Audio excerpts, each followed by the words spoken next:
Boa noite, pessoal. Eu vou fazer a gravação da videoaula agora para vocês de tipos de micotoxina. Nós já temos na sala virtual a gravação da videoaula de introdução à micotoxina, ok? Então, para isso, eu vou projetar os slides aqui na nossa aula. Quando, onde e como as micotoxinas são produzidas? Então, elas podem estar na variedade muito grande de produtos agrícolas, porque eles estão predispostos e suscetíveis à contaminação pelas micotoxinas. Em que momento da produção isso está acontecendo? Em todo o processo produtivo, desde a colheita, estocagem, transporte, processamento, armazenamento, todo o processo produtivo ele está sujeito a ter contaminação por micotoxinas. Vale lembrar que, como dito na nossa aula de introdução a micotoxinas, a ausência de fungos não implica na ausência de micotoxina. Por quê? O tratamento térmico da indústria, ele pode eliminar o fungo, mas não consegue eliminar a micotoxina, porque ela é termorresistente. Então, ela resiste muito tempo a altas temperaturas. Também vale lembrar que não é porque tem fungo que eu tenho micotoxina. Nem todo fungo é produtor de micotoxina. Tudo bem, pessoal?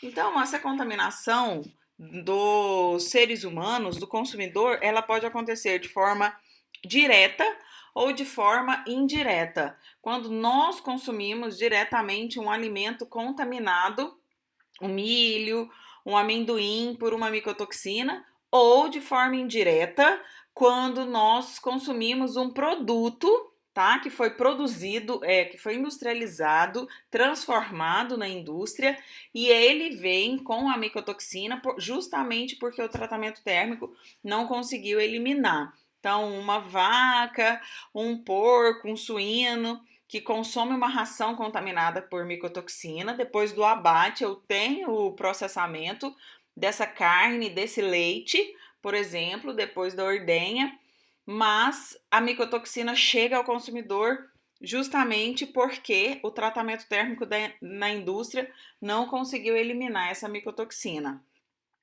Quais são os substratos que podem estar contaminados por micotoxinas? Leite, cereais, carnes. Em humanos, seus efeitos tendem a ser crônicos. A micotoxina nos seres humanos, ela causa um problema crônico, tá? Porque ela é um constituinte químico de difícil associação com o consumo de alimentos contaminados. Por quê? Como ela causa um problema crônico, você vai consumir várias vezes por vários anos para futuramente vir a ter um problema de saúde. Então, torna-se difícil detectar qual tipo de alimento que causou a doença no ser humano. E quais os produtos finais podem vir a ter a micotoxina? Leite, cereais, produtos cárneos, derivados lácteos. A eliminação ela é muito difícil porque as micotoxinas elas resistem a temperaturas de 200 graus, tá? Então, o tratamento térmico, novamente, ele elimina o fungo, mas não vai eliminar a micotoxina. Ela é persistente ao longo do tempo, mesmo depois da eliminação dos bolores. Nós eliminamos o fungo, mas nós não eliminamos a micotoxina. E a produção da toxina, ela não acontece a partir de todos os bolores, tudo bem? Alguns são produtores de micotoxina e essa produção ela depende de vários fatores. Temperatura, umidade e substrato de crescimento, ou seja, o alimento que o fungo está crescendo, eles são os fatores mais importantes, tudo bem? Então, o alimento ele tem que estar numa temperatura adequada e numa umidade adequada para o desenvolvimento do bolor. E além do mais, esse substrato tem que ser ideal para o bolor conseguir crescer no alimento. Conforme o bolor vai crescendo, tá, no alimento, e ele já não mais precisa produzir os seus metabólitos primários de crescimento, como foi dito na aula de introdução, ele começa a produzir os metabólitos secundários, que são as micotoxinas. Quais são os principais gêneros de fungos produtores de micotoxinas: aspergillus, penicillium, fusarium, clavíceps e alternaria.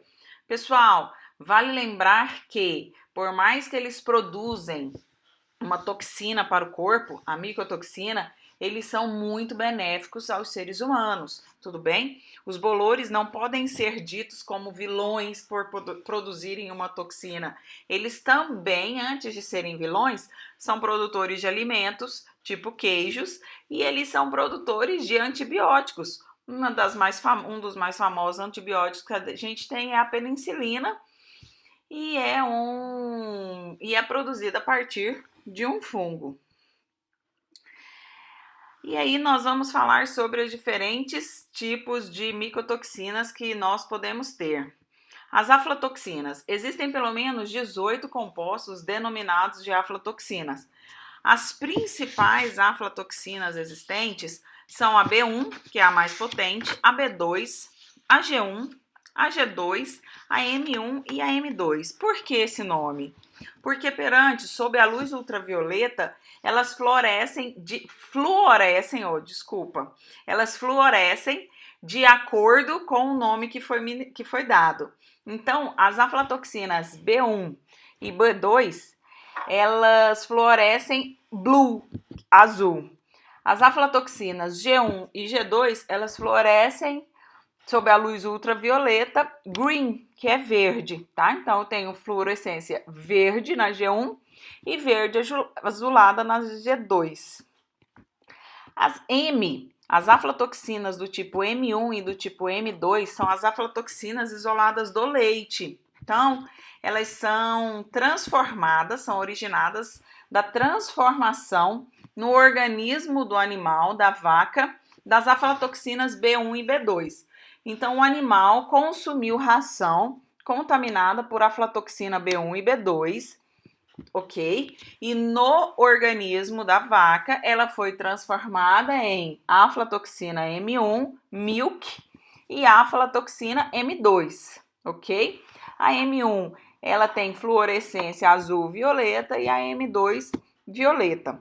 As aflatoxinas, elas são derivadas da cumarina e apresentam diferentes graus de hidroxilação.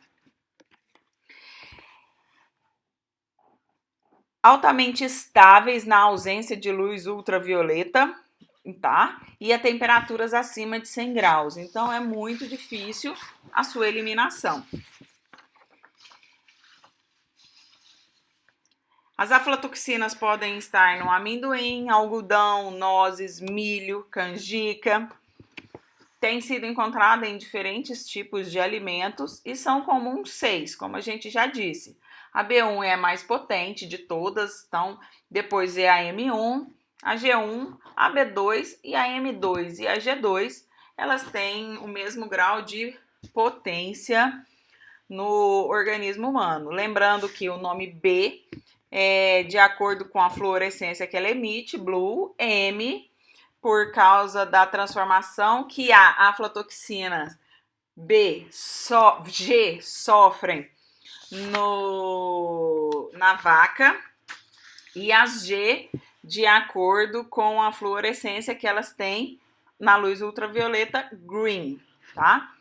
Então, elas podem causar problemas no câncer primário, no fígado, e o calor não inativa completamente 70% dessas micotoxinas. Quais são as espécies produtoras? Os aspergillus flavus, os aspergillus parasíticos. Esses micro-organismos, esses bolores, eles crescem na temperatura entre 12 a 42 graus, tendo como temperatura ótima 30 a 32 graus. A atividade de água mínima varia de 0,80 a 37 graus. E eles estão crescendo em países tropicais e subtropicais. Outra micotoxina que a gente tem também muito comum é a ocratoxina.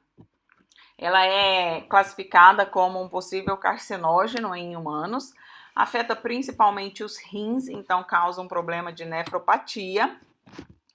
As ocratoxinas B e C, elas não apresentam toxicidade e ela foi descoberta em 1965 como metabólito secundário do Aspergillus ocraceus. A ocorrência da ocratoxina A, ela pode acontecer em milho, trigo, cevada, centeio, aveia, cacau. Então, vocês podem ver que é uma gama de produtos que vem causando problema nos seres humanos a partir das micotoxinas. E são produtos comuns. Milho, trigo, cevada, aveia, nós estamos sempre consumindo, ok? Os principais fungos produtores de ocratoxina são Penicillium, Ferruxon e Aspergillus ocraceus. E o penicílio, ele consegue crescer melhor em países de clima temperado, numa temperatura ótima de 20 graus, atividade de água mínima de 0,80, são comuns em cereais, queijos, cervejas. O Aspergillus ocraceus tem uma temperatura ótima de trabalho, de crescimento entre 24 e 31 graus, atividade mínima de 0,77 quando está a 25 graus. Quais os alimentos? Grãos, cereais, milho, soja. E ainda tenho o Aspergillus carbonarius como produtor de ocratoxina, que tem uma temperatura ótima de 32 a 35 graus. Pode estar contaminando, crescendo em frutas secas, uva, vinho, café. Causa problemas nos rins, nefropatia. A patulina, tá? Ela é produzida pelo fungo Penicillium, Bisoclamis e pelos aspergilos. Alguns desses fungos conseguem produzir patulina abaixo de 2 graus. A patulina ocorre em frutas como maçã, uva, pêssego, trigo, queijos, hortaliças, pão mofado. Zearalenona, elas são produzidas principalmente pelo Fusarium, tá? São mutagênicas, ou seja, podem vir a causar alguns tipos de mutações e possuem propriedades estrogênicas. A ocorrência da zearalenona no milho, na cevada, no trigo, no centeio, no sorgo, tá? E como eliminar ou reduzir a micotoxina no alimento? Pessoal, a melhor maneira, sem dúvida, de controlar a micotoxina é não deixar a micotoxina ser produzida. Como a eliminação dela é muito difícil, tá? Porque ela é termorresistente, os tratamentos térmicos industriais não eliminam 100%, podem não eliminar 100% dessa micotoxina. A melhor forma de controlá-la é controlar o crescimento fúngico. Então, é não deixar os bolores se desenvolverem, tá? Então, como assim? Nós temos que trabalhar as boas práticas de fabricação na produção de alimentos, desde a colheita, desde a criação desses animais, do campo à indústria, boas práticas devem ser aplicadas. Para quê? Para eu controlar o crescimento fúngico, porque a micotoxina só vai existir se eu tiver o fungo. Se esse alimento nunca for contaminado pelo fungo, automaticamente ele não vai vir a ter nunca micotoxina, ok? Então, a melhor maneira de se controlar a presença de micotoxina em alimentos é evitar sua formação, ou seja, controlar o crescimento fúngico. A atividade de água de alguns micro-organismos e a produção de micotoxina. Então, os aspergilos flavos, eles produzem a aflatoxina, crescem em atividade de água, os aspergilos crescem numa atividade de água de 0,70 a 0,80. O Aspergillus ocraceus, produtores da ocratoxina, eles crescem em atividade de água de 0,77 a 0,83. A Penicillium patulum, que é a produtora da patulina, cresce em atividade de água de 0,81 a 0,85. E o Penicillium expansium, que também é produtor da patulina, pode crescer em atividade de água de 0,83. Então, sabe-se que as micotoxinas são metabolitos de defesa, produto do metabólito secundário dos fungos, são termoestáveis e são de grande importância de intoxicação alimentar, justamente porque elas causam problemas crônicos. A pessoa pode consumir por anos para depois vir a ter um problema causado por micotoxinas. E a presença de fungos não implica obrigatoriamente a presença de micotoxinas, bem como a eliminação do fungo não implica obrigatoriamente na eliminação da micotoxina. E por fim, e muito importante, lembrar que a melhor forma de evitar a contaminação dos alimentos por micotoxina é evitando o crescimento fúngico nos alimentos. Muito obrigada.